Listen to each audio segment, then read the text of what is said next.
Hey everyone, Ethan here again. Today I'm going to show you the 1979 Seattle Mariners, the new players that were on the 79 Mariners. This is for the Topps Living set that will go from 79 to current and continue to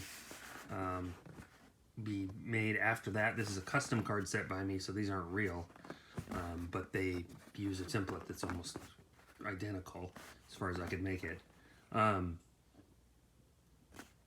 This video doesn't quite have the best lighting and camera setup because I couldn't get it done today, so just bear with me here. Let's see, let me see if I can brighten this up. It's a little bit better. Okay, so we'll just start from the top. Check out my other videos on my channel if you want to see the 1977 and 1978 Mariners, and then I'll continue try to do one every couple weeks of as I go by the years here. So first one's going to be Bobby Valentine. He was a Mariner shortly at the end of his career. He's most known for being a manager. He got ejected and later reappeared in the dugout with a fake mustache and glasses disguise. That's probably his most famous moment in baseball. I think he was with the Mets when he did that, or some.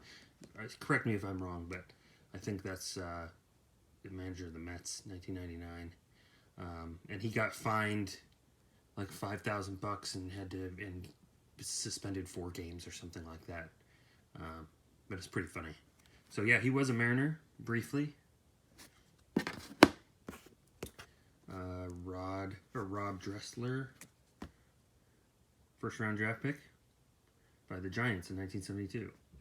Was on the Mariners for 2 years. Jim Lewis, rookie card. This is an airbrushed photo. There is no photo that anybody can find with him actually in the Mariners uniform. So when I say airbrushed, I mean like photoshopped too. But so this is Jim Lewis. He was with Seattle in 1979 and 1985. There is probably a photo of him in 1985. I didn't search, but I wanted to have him in the 1979 uniform because that's where he first became a Mariner. He played in only 11 games in the Major League Baseball. Only 11, but it was over the span of 4 years. I gotta fix that. It was over the span of 4 years with 3 separate teams: Seattle, New York Yankees, Minnesota Twins, and then back to Seattle again in '85. He only played 11 games, but he was in 4 teams. It's kind of crazy. Next, we've got Rafael Vasquez, another rookie card. He played in only 9 games, all with Seattle in 1979.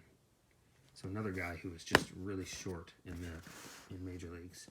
Joe Decker, with Seattle in 79. Nothing special about this guy. Mario Mendoza. So if you're a huge baseball fan, you've heard the term the Mendoza line. Well, it's named after this guy. The Mendoza line means that you're batting around 200. That's your batting average. And it's named after Mario Mendoza, a famous kind of career hitter. His career batting average was actually around 215, but it kind of the Mendoza line kind of came to symbolize the 200 line. If you average below 200, you're generally not a major leaguer. If you're above 200, you can be. And so Mario Mendoza was kind of right on that line. He played for the Mariners from 79 to 80. The Mendoza line phrase is named after him. The phrase started in 1979 by Bruce Bochy and Tom Paciorek on the Mariners. So his Mariners teammates invented the term the Mendoza line, and it stuck and is now kind of part of baseball lore. Odell Jones came within 2 outs of no-hitter in first start since 1981 in 1988. So he played with Seattle in 79, but in 1988 he made his first start in 7 years, and in his first start he came within 2 outs of a no-hitter. Wayne Twitchell, this is another one that's photoshopped or airbrushed. This is actually him in a Mets uniform, but I was able to adjust the colors, and it actually looks like a real photo, which is pretty cool. He was with Seattle in 1979. He was an All-Star in 73. He played the last 4 games of his career with the Mariners. So he only played 4 games with the Mariners, and that's why there's not really any photo of him out there with the Mariners uniform on. Rod Craig, rookie card. He's the first 1977 prospect signed by the Mariners to make the Major League Baseball. Make Major League Baseball. And he tragically became homeless and was murdered in 2013.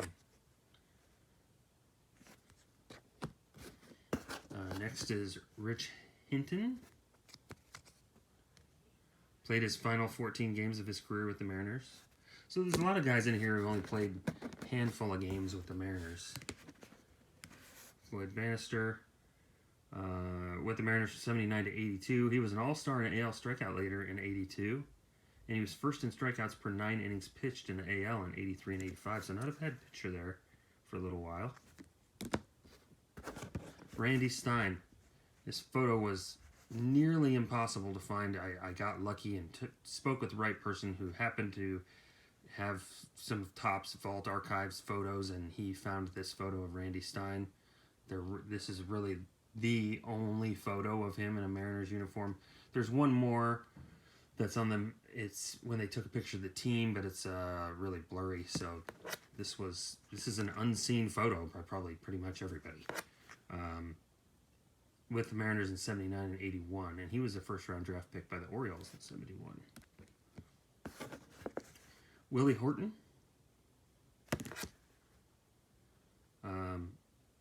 Willie Horton was quite a good player. He was with the Mariners for 79 to 80. He was an All-Star in 65, 68, 70, 73. Won the World Series in 68. And he got the AL Outstanding Designated Hitter Award, now called the Edgar Martinez Hitting Award, Designated Hitter Award, in 1975 and 1979.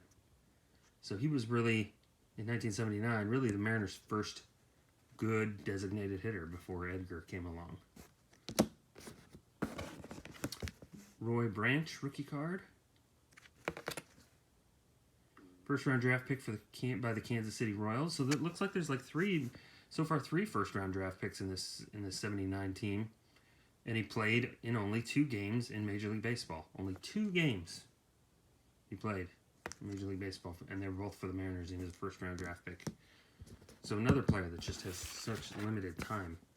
And finally, Joe Simpson with Seattle from 79 to 82. He's a Braves Hall of Fame broadcaster now.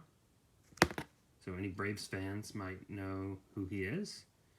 And he also he was a broadcast analyst for the Mariners for 5 years before he went to the Braves.